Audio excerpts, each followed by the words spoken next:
আসসালামু আলাইকুম, আমি শেফ আলওয়ারদুর রহমান। আজকে আপনাদের জন্য নিয়ে এসেছি Eid special recipe beef rezala. যারা চান বাসায় একটু ভিন্ন স্বাদের মাংস রান্না করবেন এবং পরিবারের মানুষকে সারপ্রাইজ করবেন, তাদের জন্য আজকের এই রেসিপি। চলুন তাহলে শুরু করা যাক। আমি গরুর মাংস নিয়েছি 1 কেজি, আদা রসুন বাটা 50 গ্রাম, পেঁয়াজ 200 গ্রাম, সল্ট 10 গ্রাম, লাল মরিচের গুঁড়ো হাফ টি স্পুন, জিরার গুঁড়ো 1 টিস্পুন, গরম মশলা 1 টিস্পুন, দই নিয়েছি এখানে 50 gram, soyabean oil 150 ml, tomato বাটা নিয়েছি 100 গ্রাম, এখানে বাদাম paste 50 gram, powder milk 50 gram, এখানে মিক্স মশলা নিয়েছি দারচিনি, এলাচ, ক্লোভ, তেজপাতা, আলু বোখরা, রেজিন অ্যান্ড গ্রিন চিলি।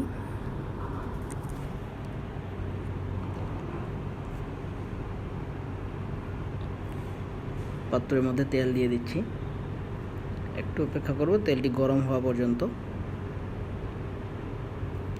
আমার তেলটি গরম হয়ে গেছে। এরপরে দিয়ে দিচ্ছি এলাচ, লবঙ্গ, দারচিনি, তেজপাতা, দিয়ে দিলাম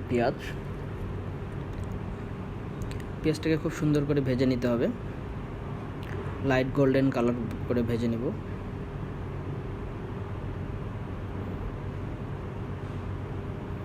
দেখতে পাচ্ছেন আমার পেঁয়াজটি ভাজা হয়ে গেছে। দিয়ে দিচ্ছি আদা রসুন বাটা,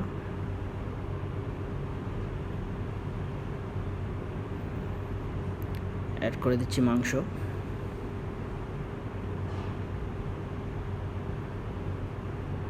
দিয়ে দিলাম মরিচের গুঁড়ো,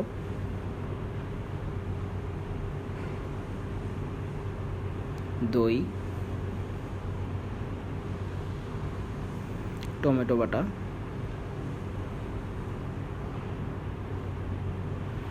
কাঁচামরিচ,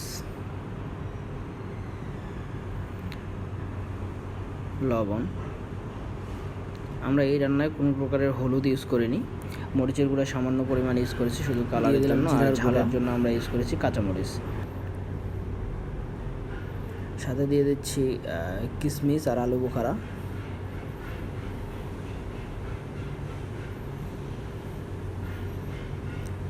মাংসটাকে খুব সুন্দর করে ভুনা করে নিতে হবে। এখন দেখতে পাচ্ছেন আমরা কীভাবে ভেজে নিচ্ছি। নিচে লেগে গেলে দেন আমরা পানি দিয়ে এটাকে 40 থেকে 50 মিনিটের মতো রেখে দেব ঢাকনা দিয়ে। এর মধ্যে মাংসটা সিদ্ধ হয়ে যাবে।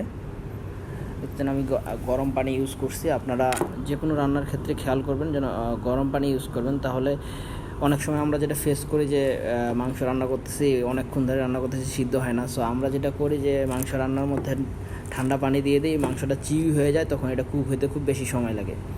সো চেষ্টা করবেন আপনারা গরম পানি ইউজ করতে। গরম পানি ইউজ করলে আপনার রান্নাটা খুব তাড়াতাড়ি কমপ্লিট হয়ে যাবে।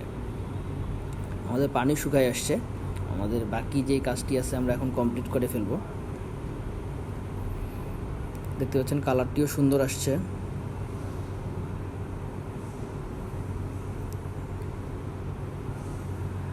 দিয়ে দিচ্ছি বাদাম বাটা। আপনারা একটা জিনিস খেয়াল রাখবেন, যে কোনো রান্নার ক্ষেত্রে বাদাম বাটাটা সবার শেষে ইউজ করবেন। বাদাম বাটাটা আগে ইউজ করলে হয় কি লেগে যায়। দিয়ে দিলাম গরম মশলা পাউডার,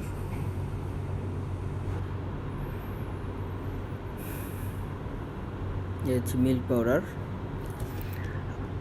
আপনাদের বাসায় যদি ক্রিম থাকে তাহলে ক্রিম ইউজ করতে পারেন। দেখতে পাচ্ছেন কত সুন্দর একটি ক্রিমি ভাব চলে আসছে। মাংসের উপরে আমাদের তেল ভেসে উঠছে, ফ্লেভারটাও খুব সুন্দর আসতেছে। আপনারা বাসায় খুব সহজেই এই রেসিপিটি তৈরি করতে পারবেন এবং আমাকে কমেন্টস করে জানাবেন কেমন হয়েছে আপনার রান্নাটি। আর আপনার বন্ধুদের দেখার জন্য শেয়ার করে দিবেন। পাশে থাকার জন্য ধন্যবাদ।